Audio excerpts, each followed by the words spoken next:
Ya, Assalamualaikum warahmatullahi wabarakatuh. Berjumpa lagi ya, teman-teman dalam pembuatan video untuk kesempatan kali ini eh, untuk memenuhi tugas ujian tengah semester dengan mata kuliah manajemen keuangan, dosen pengampu Ibu Ipah Masripah SEMM. Pada kesempatan kali ini saya akan membahas mengenai analisis laporan keuangan. Nah, laporan keuangan itu sendiri suatu laporan yang berisi informasi keuangan mengenai suatu badan usaha yang akan dipergunakan oleh pihak-pihak berkepentingan sebagai bahan pertimbangan dalam pembuatan keputusan. Laporan keuangan merupakan output dari proses akuntansi.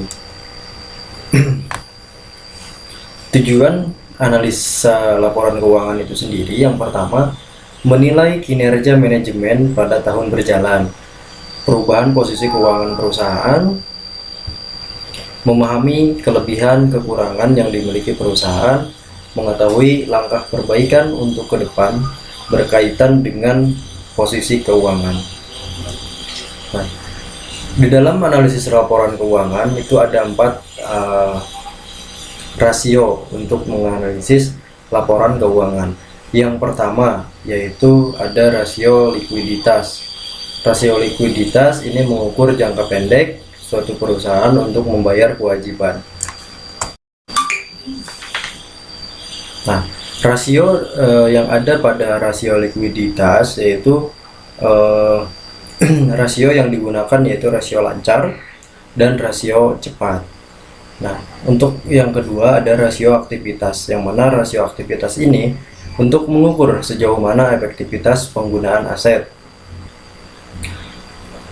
Rasio yang ada pada aktivitas ini yaitu perputaran piutang, perputaran persediaan, dan juga perputaran total aktiva. Selanjutnya ada rasio solvabilitas. Di sini rasio untuk mengukur kemampuan perusahaan melalui kewajiban dalam kurun waktu periode.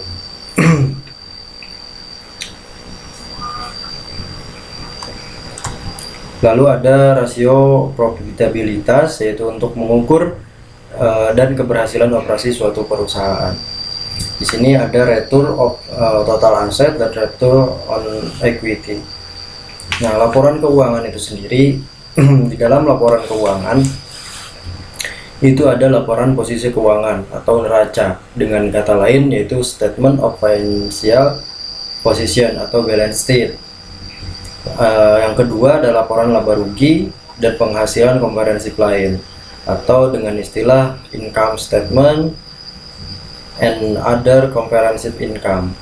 Dan yang ketiga adalah laporan perubahan modal atau statement of shareholder equity, laporan arus kas atau statement of cash flow. Lalu yang terakhir ada catatan atas laporan keuangan atau note the financial statement. Nah, di dalam laporan keuangan yang akan saya bahas saat ini itu ada 3 jenis rasio yang akan saya bahas, yang mana rasio yang pertama yaitu rasio likuiditas, rasio aktivitas, dan rasio solvabilitas. Nah, ini sudah saya hitung untuk perbandingannya ya. Nah, ini ada neraca periode 2018-2019. Ini katakanlah ini PT AIU. Nah, PT AIU ini mempunyai neraca pada tahun 2018-2019 itu mempunyai kas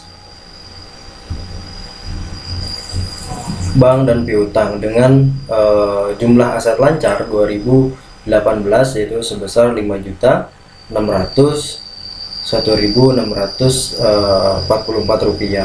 2019 nya 5.599.692 rupiah. Aset tetap ada gedung, investor kantor, kendaraan, aset lainnya akumulasi penyusutan dengan jumlah aset tetap 2018 10.619 dan 2019 8.030. Total aset yaitu 5.612.263, 2019 yaitu 5.607.722 perak. Lalu ada liabilitas. Ini mengacu pada utang usaha, utang pajak, utang bank, dan utang lainnya dengan jumlah liabilitas 2018 sebesar 3.911.616 perak. Lalu ada ekuitas dengan modal, tambahan setoran modal, dan laba ditahan. Laba periode berjalan FRIFE dengan total liabilitas dan ekuitas 2018 5.612.263, 2019 yaitu 5.607.722 perak. Nah, yang akan saya bahas yaitu tentang rasio likuiditas.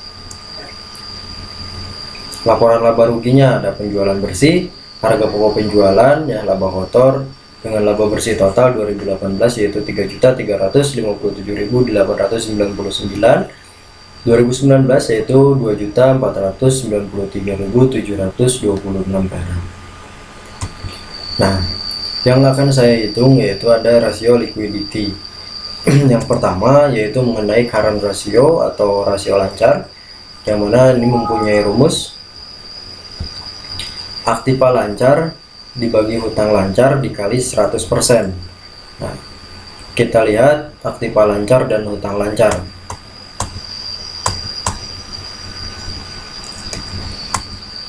Nah, aktiva lancar 2018 2019 dibagi hutang lancar 2018-2019 dikali 100%. Kita hitung. Nah, aktiva lancar tahun 2018 5.106.644 dengan hutang lancar 3.911.606 perak, dengan sehingga persentasenya ini mencapai 143,20%. Sedangkan untuk tahun 2019 ini mencapai 241%.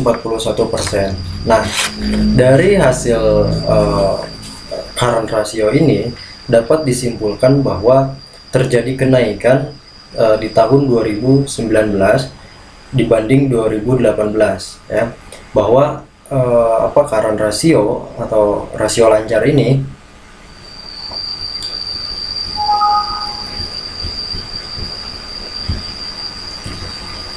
pada tahun 2018 sebesar 143,20%, maka setiap Rp1 hutang dijamin oleh 143,20% aktiva lancar perusahaan. Sedangkan untuk di tahun 2019 dengan total 241% aktiva lancar perusahaan, ya, maka setiap Rp1 hutang dijamin oleh 241% ini aktiva lancar perusahaan. Nah, kenaikan ini terjadi sebesar 97,8%. Ini dikarenakan aktiva lancar dan hutang lancar mengalami penurunan di tahun 2019 dengan standar normal berkisar itu 200%. Nah, di sini bisa dikatakan bahwa current ratio pada tahun 2019 sangat baik dibandingkan dengan tahun 2018, ya. Ini sesuai dengan pendapat dari Halim dan Hanafi, ya, Hanafi, bahwa untuk standar current ratio ini berkisar sekitar 200%, gitu, ya. Jadi ini masih dikategorikan dalam keadaan sangat baik, ya. Lalu selanjutnya ada quick ratio atau rasio cepat, yang mana ini mempunyai rumus aktiva lancar dikurang persediaan dibagi hutang lancar dikali 100%.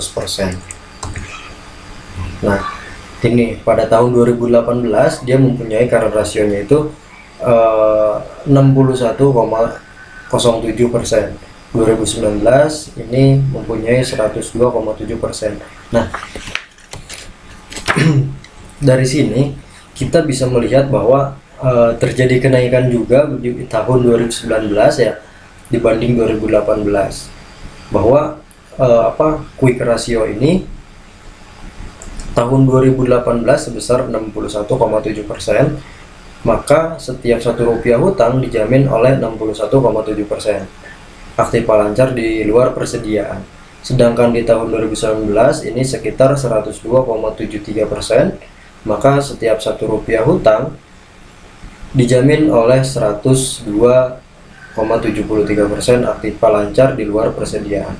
Kenaikan ini berkisar sekitar 41,66%.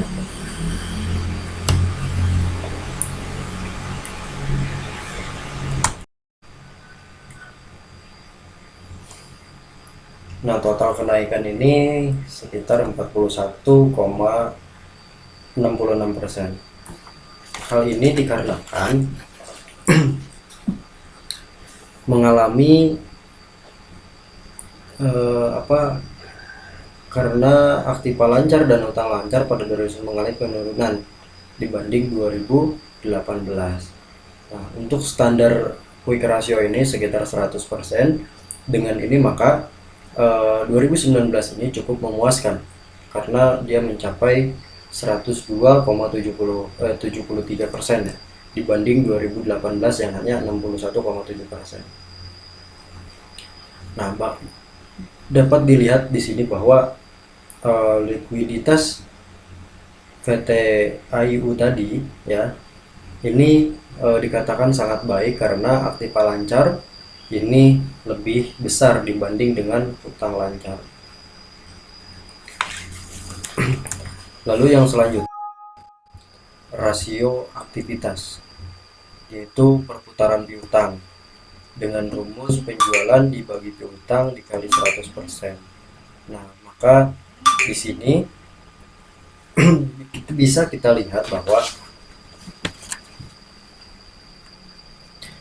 perputaran piutang tahun 2019 mengalami penurunan dibandingkan dengan perputaran piutang tahun 2018 ya.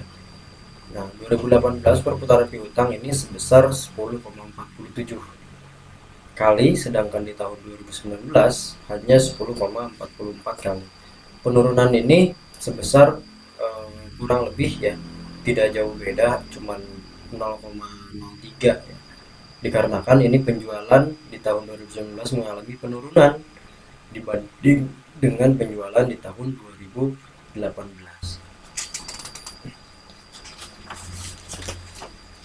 Nah, rata-rata umur piutang untuk melihat berapa lama yang diperlukan untuk melunasi piutang ini.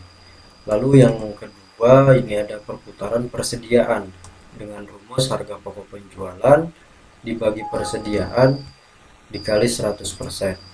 Nah, ini tahun 2018, 2019 punya HPP yaitu 2018 4.253.617 dengan persediaan 3.212.573. Maka harga pokok penjualan dibagi persediaan di tahun 2018 ini 1,32 kali, 2019 yaitu 1,69 kali. Nah, dari sini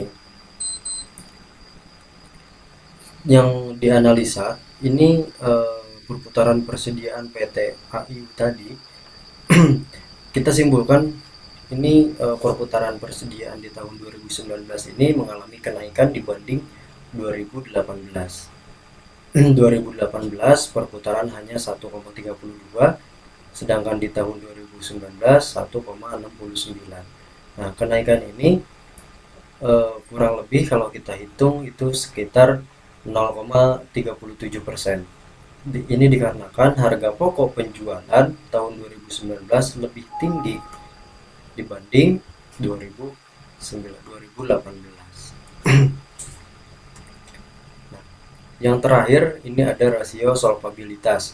Rasio solvabilitas ini mempunyai rumus rasio total hutang terhadap total aset sama dengan total hutang dibagi total aset dikali 100%. Nah, ini total hutang dibagi total aset ya. Total hutang dibagi total aset, maka menghasilkan 2018 itu sebesar 69,69%, tahun 2019 sekitar 41,43%. Nah, dari tabel ini rasio total hutang terhadap total aset bisa dikatakan bahwa 2019 ini mengalami penurunan dibanding dengan 2018, yang mana di tahun 2018 ini sebesar 69,69%, sedangkan di tahun 2019 hanya 41,43%. Dengan hal ini mengalami penurunan ya, sekitar 28,2% gitu. Dikarenakan total hutang dan total aset di tahun 2019 ini mengalami penurunan dibanding 2018. Nah, berdasarkan hasil solvabilitas ini bisa dikatakan perusahaan dalam keadaan solvabilitas karena total asetnya lebih besar dibandingkan dengan total hutangnya. Dengan ini, maka perusahaan mampu melunasi seluruh hutang yang ada menggunakan aset yang dimiliki perusahaannya. Nah, mungkin itu saja teman-teman untuk pembahasan mengenai analisis laporan keuangan dengan 3 rasio tadi ya. Kurang lebihnya mohon maaf. Wassalamualaikum warahmatullahi wabarakatuh.